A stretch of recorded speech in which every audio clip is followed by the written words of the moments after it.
Ndakuramukije wowe uriko urakurikirana kino kiganiro kandi ndagushimiye ku mwanya wawe ufashe, ndanasaba Imana ngo ivyo uza kwakira muri iki kiganiro bibe ibintu bigufasha. Nitwa Cher niyo nizigiye, ndi umwigisha ijambo ry'Imana, uburongozi n'ibindi. Muri kino kiganiro nshaka kuvuga ku gukunda igihugu, cane cane ku mukristo, umuntu yizera Imana, umuntu akijijwe. Mbega ivyo gukunda igihugu nawe biramuraba?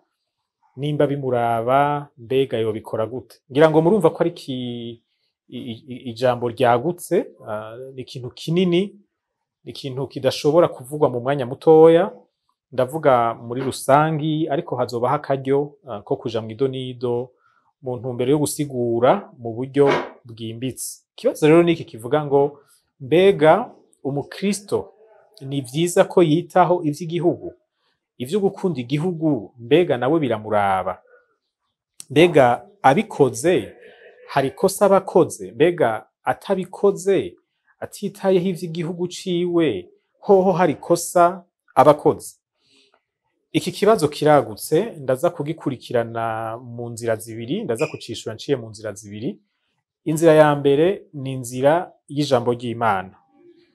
Inzira ya kabiri ni inzira y'amategeko. Iyo tugiye mu nzira y'ijambo ry'Imana, dusanga Imana ariyo yaremye abantu kandi yabahaye ubushobozi bwo kurondoka no kugwira, mbere icibategeka gusanzara hirya no hino kw'isi kugira ngo bashobore kuyiganza.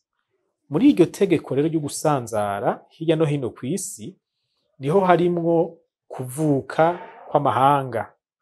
Amahanga nayo iyo amaze gushiraho amategeko, akagira abarongozi, agashinga imbibe zayo, hanyuma akitunganya nyene yisunze ayo mategeko yashizeho n'abarongozi bayo, niho aha duca tuvuga igihugu. Igihugu na karere karimwo abantu basangiye amategeko abagenga, bagasangira n'inzego zirongoye zitunganya ako karere. Ibi vyose rero naho tubona bikorwa n'abantu, iyo bituruka ni muri rya tegeko Imana yaha abantu ko barondoka, bakagwira, bagakwira hirya no hino kw'isi, maze bakayiganza. Usomye mw'ijambo ry'Imana washaka urabibona mw'Itanguriro igice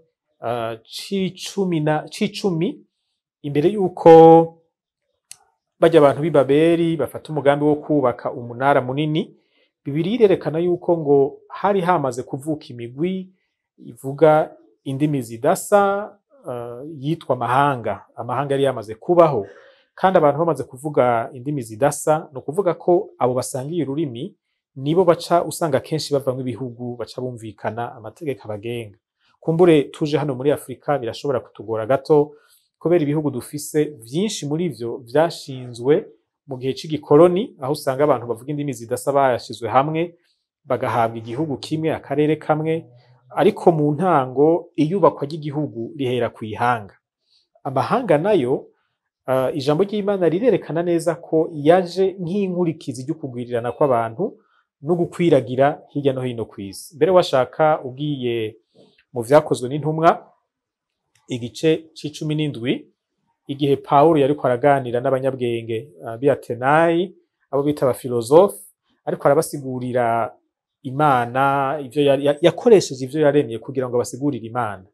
Haragera ahantu aravuga ngo muri kirya gice ngo Imana niyo yaremye amahanga yose, iyashingira n'akarimbi, ni ukuvuga imbibe, iyashingira n'igihe co kubaho. Nico gituma mubona ihanga riraza rikabaho rikazimangana. Ugiye muri kahise hariho amahanga yabayeho ariko uyu munsi atakibaho. Mugabo ico nshaka kuvuga ni iki: amahanga yaremwe n'Imana, kandi Imana irakunda amahanga, kuko Imana ntirema ibintu ataco bimaze, idashize ku mutima, idakunda. Ni naco gituma intumwa Yohana igihe yabona abacunguwe bari mw'ijuru, bariko baratazira Imana, yavuze ngo bava mu moko yose, mu ndimi zose, no mu mahanga yose. Murabona ko amahanga tuyabona kuva mw'Itanguriro, muri Bibiliya hose ubandanije uza mu bitabo bikurikira tukayabonamwo. maze tugashika no mu vyahishuriwe Yohana ku ndunduro y'ibihe amahanga aravugwa. Noneho mu vyahishuriwe Yohana nyene mu gice ca 21 hoho haravuga ko icaha caramaze kuvaho, ikibi caramaze kuvaho, Satani yaramaze gukurwaho, abadayimoni barakuweho, ata mubabaro ukiri mu bantu. Bavuga ngo amahanga azozana ubwiza bwayo imbere y'ivyagiye kuri ya ntebe. Amahanga ari mu mugambi w'Imana, kandi gushika kiriya gihe Satani atazoba cemerewe gukora, igihe azoba yaramaze guhanwa, igihe atakibi kizoba kikihari, amahanga azoba ahari.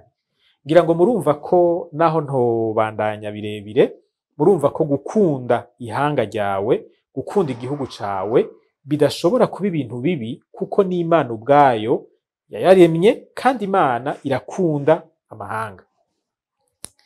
Ariko munyemerere mfate ijambo rimwe kumbure ryinjira kure kurusha ngaho. Ni ijambo Imana yahaye Abisirayeli iciye kuvugishwa n'Imana yitwa Yeremiya, igihe bari barajanywe ari nyagano bari i Babuloni. Yarigeze kubandikira ikete Yeremiya, kuko bamaze gushikayo bobo baguma bumva ko bagira bagaruke mu misi mikeya, kuko hari habavugishwa n'Imana b'ibinyoma baguma bababwira ngo ahantu ntimuzohateba, Imana igiye dusubize hariya mu gihugu cacu, bagaca bajoragiza abantu. Maze Imana icituma Yeremiya kugira ngo abandikire nawe ababwire umugambi Imana ibafiseko. Bihababarira rero ngo Imana irafise ko imigambi myiza, irazi imigambi biyumvirako, ishaka kubagirira neza, ibahe ivyizigiro vya kazoza. Ariko icibabarira ngo ico gisagara nabarungitsemwo ni mugisengere, mugisabire amahoro, kandi mukore kugira ngo kiroranirwe, kuko nicamererwa neza namwe muzomererwa neza, nicaba amahoro namwe muzoba amahoro. Iryo jambo rirerekana yuko abantu b'Imana ahantu hose bashitse, Imana yiteze ko baba mu batuma ivyiza bigwira aho bari, amahoro agwira aho bari, n'iterambere rigwira aho bari. Ababisirayeli ndiko ndavuga bari mu mahanga, ntibari mu gihugu cabo. Ariko Imana yabasavye ngo naho abo banyebabuloni aribo basambuye igihugu canyu, aribo bisha abantu banyu, aribo babatwaye mukaba impunzi, mutwawe ku nguvu, naho uravye mu migenderanire yabo n'igihugu canyu mu bita abansi, ico gisagara cabo mu gisabire. Aha rero hari ikibazo. None nimba Imana yiteze ko abantu bayo basabira ivyiza igihugu c'abansi babo, mbega igihugu cabo co nico batokwitaho?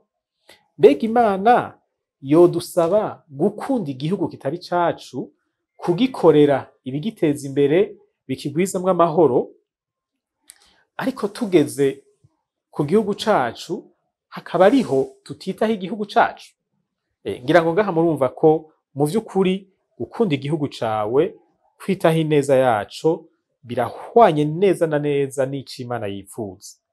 Hariho irindi jambo nashaka gukoresha Yesu yavuze igihe yasezera abigishwa, yababwiye ngo nuko nimugende. Ahejeje kuvuga ko yahawe ububasha bwose mw'ijuru no mw'isi, yaciye abarungika arababwira ngo nimugende muhindure amahanga abigishwa. Amahanga muyahindure abigishwa. Ni kubera ko Imana ishaka ko abakristo bakora ibituma amahanga amera nk'abigishwa ba Kristo. Ni kubera Imana irababazwa n'ukuntu amahanga yononekara kubw'ingeso mbi z'abayarimwo. Imana irababazwa n'ukuntu abantu bagorwa iyo mu gihugu kanaka akarenganyo usanga kiganje, iyo hari amacakubiri abantu bakazira ubusa, bakazira uko baremwe, ugasanga abantu babayeho nabi kubera amacakubiri canke intwaro mbi canke ibindi. Ivyo bintu birababaza umutima w'Imana. Nico gituma Imana yadutumye ngo duhindure amahanga abigishwa. Igituma Imana rero ibidutuma ni ukubera ibishaka ko abantu bayo bari muri ayo mahanga bamererwa neza, kuko twibuke ko ihanga rigizwe n'abantu, kandi abo bantu n'abantu baremwe n'Imana, n'abantu Imana ikunda, n'abantu Imana yipfuriza ivyiza. Rero gukunda igihugu dukwiye kubitahura muri ubwo buryo. Si ugukunda imisozi, si ugukunda amabuye, si ugukunda inzuzi, si ugukunda ikirere, si ugukunda amashamba, ni ugukunda abantu bakirimwo. ariko ukunze abantu bari mu gihugu utegereza no guca witaho ivyo bindi mpejeje kudondora, kuko abantu barakenera ubutaka, abantu barakenera amazi, abantu barakenera amashamba, abantu barakenera ubuzima, barakenera ibidukikije. Ntushobora kuvuga ngo ndakunda igihugu canje ariko uri kuronona ibituma igihugu kimera neza. Aha nariko ndavuga rero ku ruhande rw'ijambo ry'Imana. Ndemeza ntakekeranya yuko gukunda igihugu cawe ari ikintu gihimbana umutima w'Imana nisunze ico ijambo ry'Imana rivuga. Igisigaye no kumenya mbega gukunda igihugu umuntu yobikora gute, mbega nibiki dukwiye kwirinda ntiturenze urugero, kuko hari ikintu bita nationalisme. Rimwe na rimwe gukunda igihugu cawe muri iyo siguro ya nationalisme, hari abantu usanga babikora mu buryo bwo guhindura igihugu ikigirwamana. Ugasanga kubw'inyungu z'igihugu ciwe ariko arakora ibintu bisesema Imana, ariko ararenganya ibindi bihugu, ariko arakora ibintu bibabaza abantu mu bindi bihugu. Aho naho haba habayemo kurenza urugero, haba habayemo gukora uko Imana idashaka ko dukora. Ariko kuvyo gukunda igihugu tutaraja mu idonido birahimbara Imana. Mbere washaka igihe Yesu yavuga ku itegeko riruta ayandi yose, yavuze ngo ukunde mugenzawe, ukunde abandi, ukunde umubanyi wawe, le prochain, nkuko wikunda. Ababanyi dufise hafi ni abanyene dusangiye ikibano, nibajya dukorana mu kazi, nabadusangiye quartier, nabadusangiye umutumba, nabadusangiye igihugu, uko bigenda biraguka. Ntushobora kuvuga ngo urakunda Imana udakunda abo musangiye igihugu. Abo musangiye igihugu nabo kubakunda bikorwa kwinshi, ariko iyo biza kuja hose usanga ari bikorwa biza bikingira inyungu z'igihugu, inyungu rusangi mu buryo bumwe canke ubundi. Reka nje ku nzira ya kabiri. Nari navuze ko iki kibazo nza kukivuga ko mu nzira zibiri. Inzira ya mbere ni ijambo ry'Imana, ni Bibiliya. Ivyo nabivuzeko. Reka nje mu buryo bw'amategeko. Iyo umuntu yemeye kuba umwene gihugu, umusitoyen, iyo wemeye ubwene bw'igihugu kanaka, haba hariho ibintu bibiri wemeye. Ica mbere uba wemeye kunezererwa canke kubaho mu burenganzira umwene gihugu w'aho hantu ahabwa n'amategeko y'ico gihugu. Ibwirizwa nshingiro rirerekana uburenganzira umurundi wese afise. Umuntu wese yemeye kwitwa umurundi aba yemerewe kubaho muri ubwo burenganzira.